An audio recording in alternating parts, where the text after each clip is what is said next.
West of Van Horn, there is a house that looks like it has been abandoned for years. The doors are sealed, most of the windows are boarded shut, but on the second floor, one window has been left open. Inside is what appears to be an operating room, and at the far end, something hangs above the table. Someone made this, we just don't know who or why. Let's inspect the scene and see what they left behind. At the center of the room is an operating table fitted with restraints. Hooks hang from the ceiling above it, while the walls are covered with anatomical illustrations. Chemicals and preserved specimens are stored throughout the room, including human remains. Scattered among them are several smaller constructions, including a fish joined to the hind legs of a deer and a bird fitted with the head of a badger. None of them is as elaborate as the creature hanging above the table, but together they establish a pattern. Whoever worked here had been experimenting for some time, apparently pursuing something far more ambitious, something they called the immense creature. That name appears in one of 4 notes left around the room. Dated August 13th, the note reads, "The creature is ready. Parts are currently on ice, prepped for surgery. Any day now, immense creature." The creature's body has clearly been assembled, but the note also mentions parts still being kept on ice and the surgery yet to come. So whether the body we find was the creator's finished work or only one stage of it is something the room does not tell us.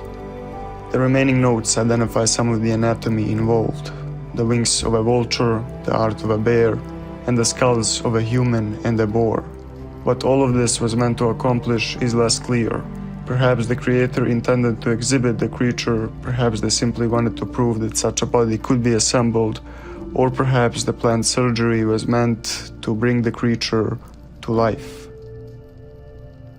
Without knowing what the creator intended, we cannot say whether the project succeeded or failed. What's more, the notes are unsigned and nothing else inside the room gives us a name or any clue as to who was behind it. However, one person's work bears some resemblance to what we find here. At post offices, a woman named L. Hobbs leaves a series of hunting requests.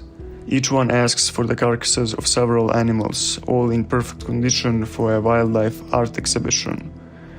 When John completes the final request, she invites him to her home, and there we finally see what those animals were for.